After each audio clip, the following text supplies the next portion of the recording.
Greetings. How's it going? Here is the flute. It is just been chilling on the wall and glad that it can find its home.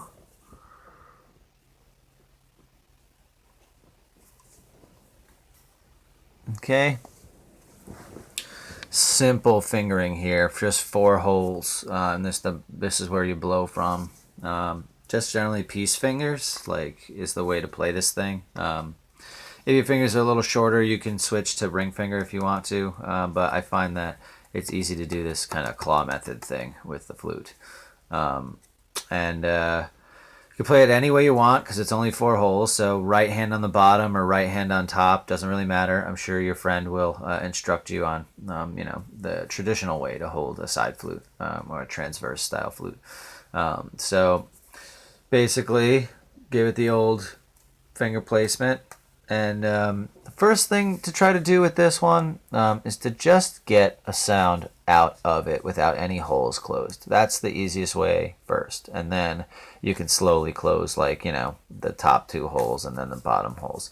On most transverse flutes, the lowest note of the instrument, which is all holes closed when you blow, is the hardest note to play a lot of the time. It requires the most discipline with your breath pressure.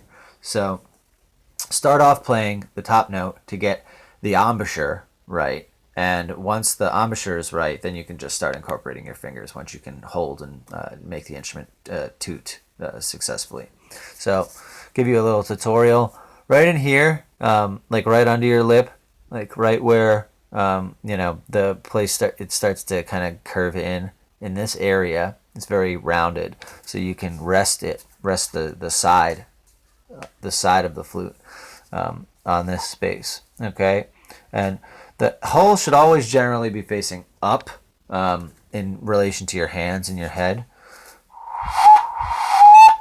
and you just blow like across it and down into it at the same time.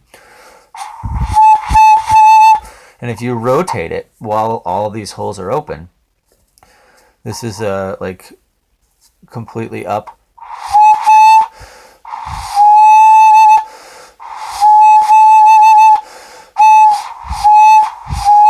So as you experiment with rotating it away from or towards your lips, you will get it to make a sound. And once it does, hold that position and then start incorporating your fingers. So.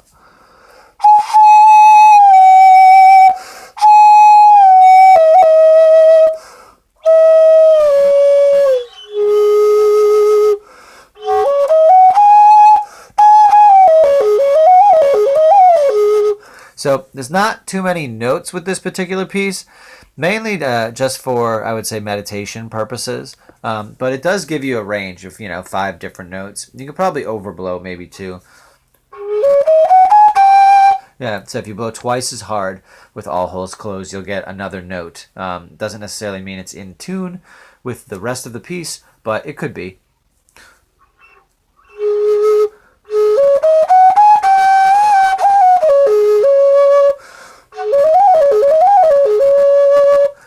That's another good exercise. Just doing like a really fast finger whip up and down once you start getting the the tone out of the instrument properly.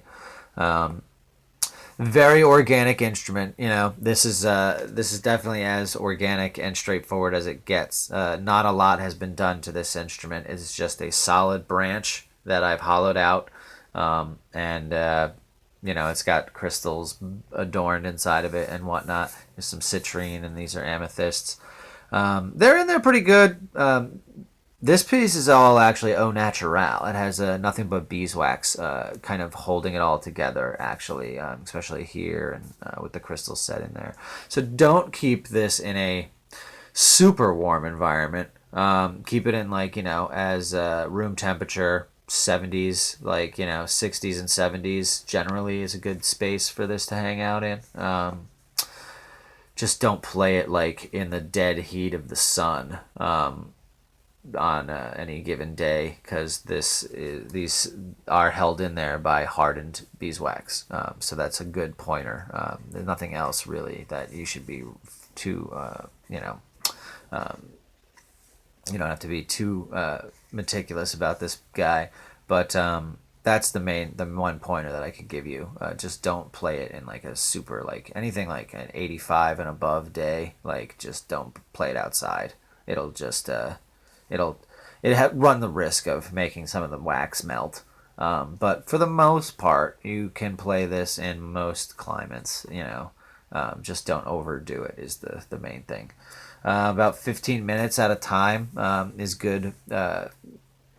It's good practice, like 10 to 15 minutes. You're going to get winded. Your fingers are going to cramp. There's going to be lots of things that will happen as you get accustomed to the instrument. Luckily, with a piece like this, you only have 4 finger holes to work with. So you're going to be a lot better off than somebody playing a 5 or a 6 or a 7-hole flute right off the bat. So as I can see, that's generally the main pointers and tips I can give you about this. And it's got some moderate weight to it. It's definitely not light, but it's definitely not heavy. And yeah, it's got some good magic powers in it. This is actually a piece from the East Coast that I brought over here and continued to work on when I moved out to the West Coast. So it has some New York vibes in it, if that resonates with you at all. It was just this tree of heaven grows everywhere in the country. I've got a lot in my backyard right out the window, actually. But it's on the East Coast and the West Coast, probably in the middle part of the country too. So that's that with this. I'm really grateful for you and your business and your support for supporting my flute making and my crafting, and Kyle's Crafts is very grateful for you. So thank you so much, and give me a buzz whenever you get this. If you're super in love with the flute, would love a positive review. Always, those go a long way. So thank you so much ahead of time. And yeah, send this out the next few days. I should probably send it out right today. Yeah, I'm gonna wrap it up and probably go bike to the post office real quick. It's right down the street. Take care. I really appreciate you. Have a lovely day, and let me know how this flute and you are doing getting acclimated.